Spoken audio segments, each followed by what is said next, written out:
अगर आप भी चाहते हैं बिट्टू मलंगिया इंटरटेनमेंट का ऑडियो वीडियो सबसे पहले आप तक पहुंचे, तो लाल बटन को दबाकर चैनल को सब्सक्राइब करें और बेल आइकन दबाना ना भूलें।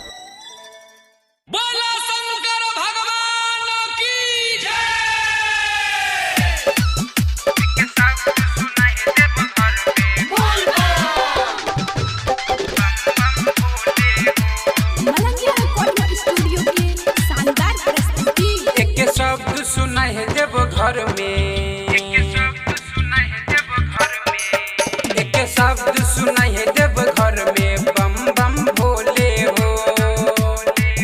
एक शब्द सुना है देव घर में, बम बम भोले हो। सावन महीना में बाबा गांजा पी के डोले हो। सावन महीना में बाबा भांग पी के डोले हो। एक शब्द सुनाई है देव घर में, बम बम भोले हो। एक शब्द सुनाई है देव घर में, बम बम भोले हो।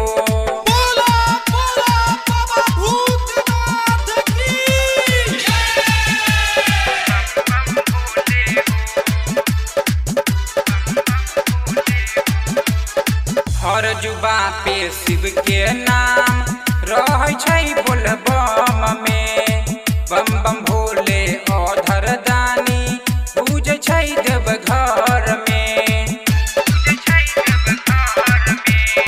हर जुबा पे शिव के नाम रहै छै बोलबम में, बम बम भोले अधर दानी पूजै छै देव घर में। घट घट वासी कैलाशी रहे नजर में, घट घट वासी कैलाशी रहे नजर में। एक शब्द सुनाई है देव घर में, बम बम भोले हो। एक शब्द सुनाई है देव घर में, बम बम भोले हो।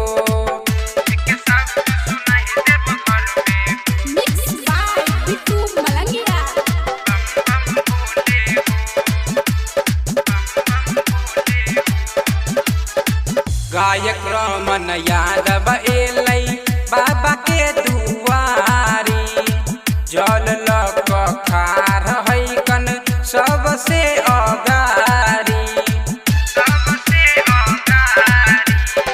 गायक रमन यादव एलै बाबा के दुआरी, जल लक खार हैकन सबसे अगारी। बिट्टू मलंगिया में ही पीछे डीजे पटोले हो। बिट्टू मलंगिया में ही पीछे डीजे पटोले हो। सावन महीना में बाबा